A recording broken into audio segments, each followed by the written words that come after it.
Hi, my name's Ty Landrum, and I would like to speak with you today about jumping through and jumping back from a seated position to and from downward facing dog. This position occurs, the opportunity to do this movement occurs all over the Ashtanga vinyasa practice. And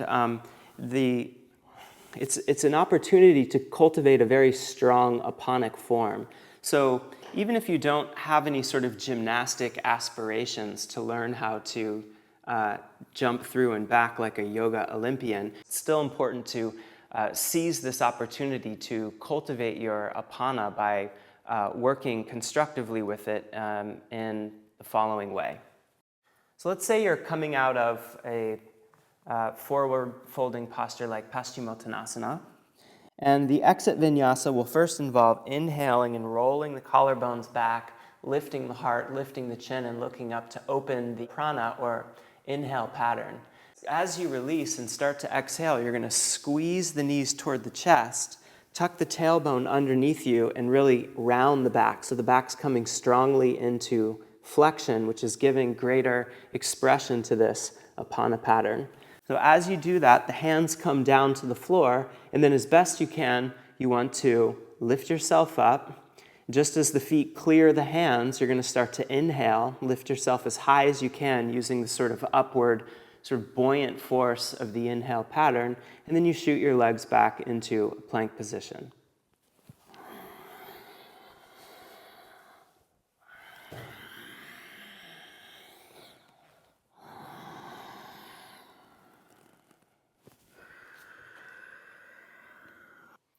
Now, those movements are, of course, much easier said than done, but they at least demonstrate for you what the basic breathing and movement pattern is. So just to repeat, to show you again in real time, as you come up out of the fold, you're going to open the inhale pattern, and then releasing, you start the exhale, you're going to squeeze in and lift up using the buoyancy of the inhale. You start inhaling right about there, and exhale back to Chatwari.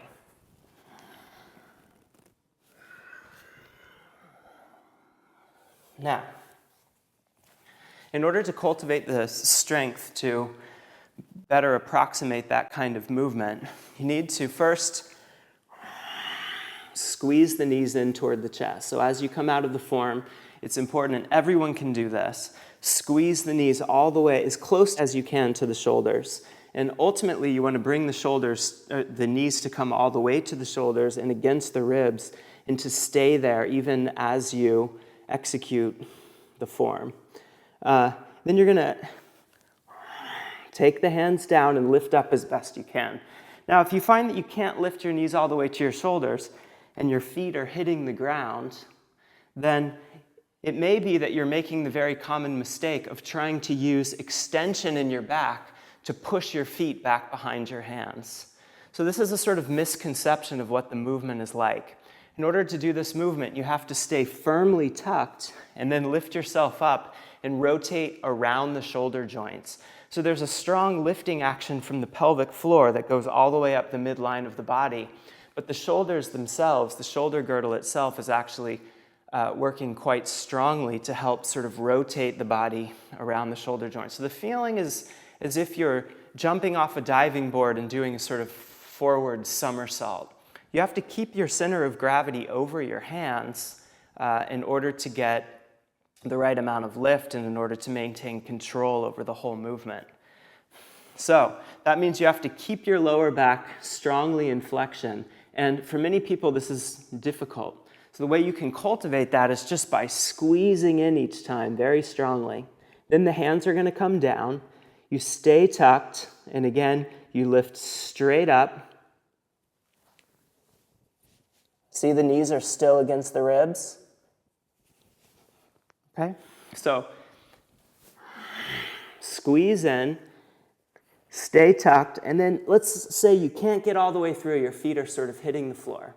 So no problem. What you're going to do is take your hands forward just a little bit, and then straighten your arms, and you're going to lift up into Tolasana. So you're going to pull your knees up towards your ribs again as much as possible and give a little hop, and that's where you'll take the inhale.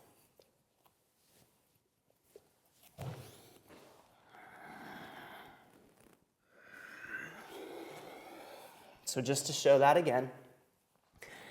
So this is for people who cannot clear their feet. If you can't clear your feet, you're going to do, the action has the same breathing pattern. Inhale, open the prana pattern. Exhale, release, squeeze in and lift. When the feet hit the ground, take the hands forward, then inhale, kick up, and exhale, go back. Okay? So in my experience, almost everyone can do some version of what I just described. Now, also, many of you maybe can get your feet to come all the way through, but then somehow you feel like you don't have enough lift, enough space to be able to shoot your legs back into the plank position. So that's just a matter of cultivating more strength. Staying really tucked in the aponic position, of course, will help. So you have to keep cultivating this strong aponic position just by doing those movements that I just described. But the technique will basically be the same. You'll exhale, squeeze in, take the hands to the floor, press the spine up between the shoulder blades so that you're rounded in the upper and the lower back. Shift the weight over the hands and roll forward as best you can. Hold that, and if your feet come back down, no problem. Then you'll kick up, inhale, and tuck as best you can so that you have one final opportunity to cultivate the apana pattern, and then take it back.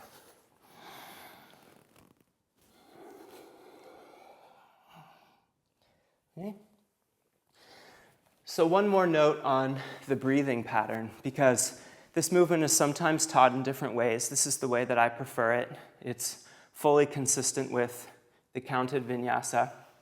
What I like about this particular variant of using the breathing pattern is that it seems to me to give the fullest expression to the exhale and inhale patterns. So when you squeeze in like this, you want to sort of point your feet and cross your feet just above the ankles so that your feet have more space between them and the ground. And the exhale helps you keep this tuck. So you'll exhale, stay there, bring it through, and you won't start to inhale until the feet clear your hands and clear the sides of your arms. As soon as they do, you start to inhale in order to get greater lift. The inhale will help sort of lift your hips up because the inhale has this sort of upward, buoyant sort of quality to it. So that's what will help you get more hang. If you're still exhaling and trying to lift up there, it just doesn't work as well. To show you once more.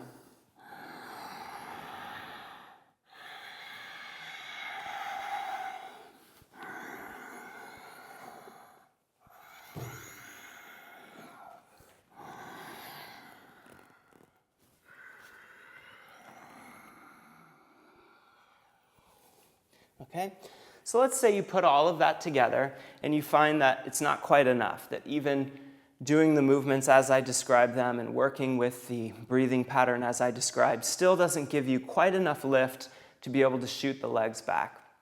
What do? Well, at that point, it's just a matter of cultivating more strength, both in the core of the body, so that you can hold the aponic tuck better, and also in the shoulder girdle, which is going to help you rotate your body around the shoulder joints.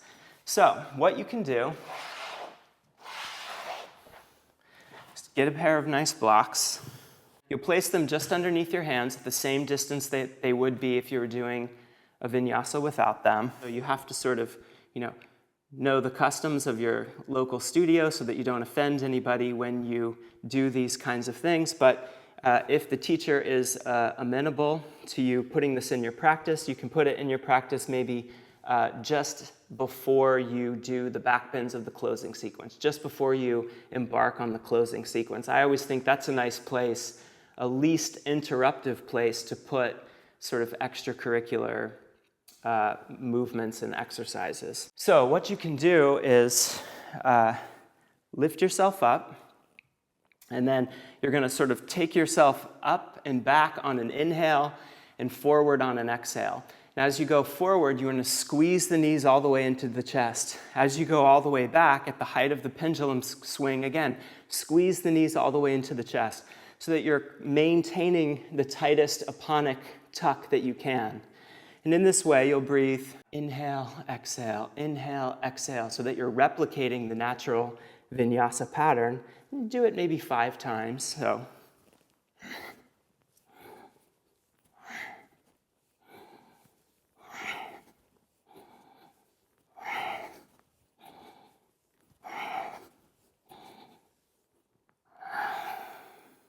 And then you can come down and take a break, give yourself 30 seconds or so to catch your breath, and then do it again. Maybe you repeat that 3 times, and then go ahead into your back bending sequence. And this will strongly help you to sort of cultivate the aponic form and the strength in the shoulder girdle that's necessary to get this movement.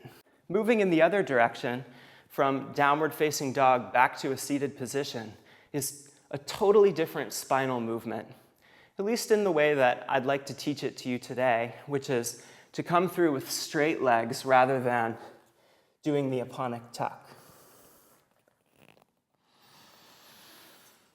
So you'll exhale the breath all the way out.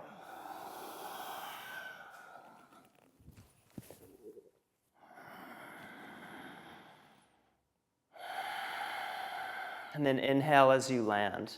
This is just a sort of rough rule of thumb. You could, of course, start the jump at the very end of the exhale, or maybe even start the inhale as you're coming through. But you're basically doing it at the end of the exhale, at the beginning of the inhale. The movement is happening there, in that space between the exhale and the inhale.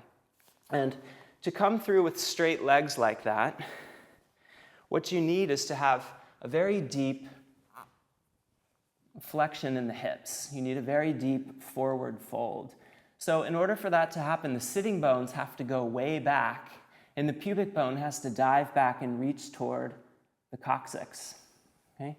So this is the very opposite movement in the pelvis of the aponic tuck, which involved sort of lifting the pubic bone up toward the navel and letting the coccyx drop way down and up.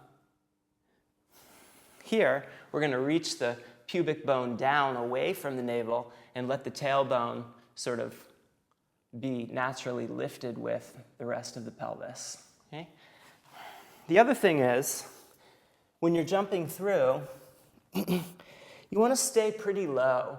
You don't want to take your hips really high and try to pike through. That's a beautiful way of jumping through, but it's much more difficult than just the sort of jump through that I showed you. It takes a great deal more control, more lift, and a deeper depth of fold. So it's certainly a kind of jump through that you would want to learn after you get the hang of jumping with the hips somewhat lower to the floor.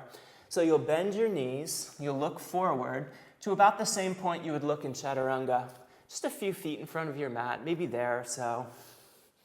And you try to keep the hands way out in front of you so you get long behind the shoulders, long through the waist. Keep the sitting bones lifted really high, and try to keep all that length, keeping the sitting bones back as you throw the feet through so that the feet clear the hands. As you come through, you want to try to kick your thighs all the way to your ribs, but keep the pubic bone reaching back behind you. Like that. Okay? So for this movement, I think it can be really helpful in getting the hang of it to use blocks. So even if you just use them just for a day, just to sort of get the sense of the movement so that you start sort of trusting that you can jump through like that. And of course, in order to do this movement, you need to be able to get your ribs all the way down to touch your thighs. If your forward fold is not deep enough yet to do that, it's very unlikely that you'll be able to clear through with straight legs. In that case, you might learn to jump through with a sort of aponic tuck until your forward fold gets deeper. It's just a different technique.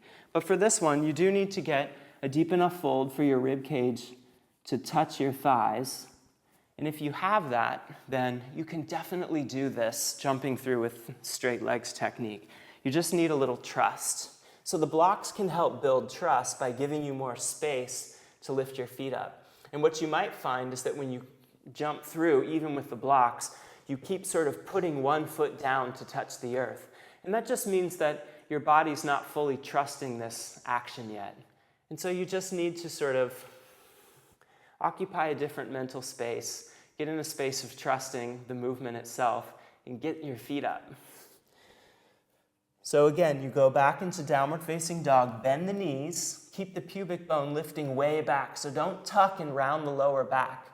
Try to keep the back almost an extension even as the feet come forward. The back will naturally get pulled into flexion as you jump forward, but you resist that as much as possible as you're coming through. Jump your feet all the way beyond the mat and try to keep yourself lifted up so you don't hit the floor too hard. Hands way out in front of you. Exhale the breath out completely or almost all the way, and then jump through mostly empty of breath. And then inhale.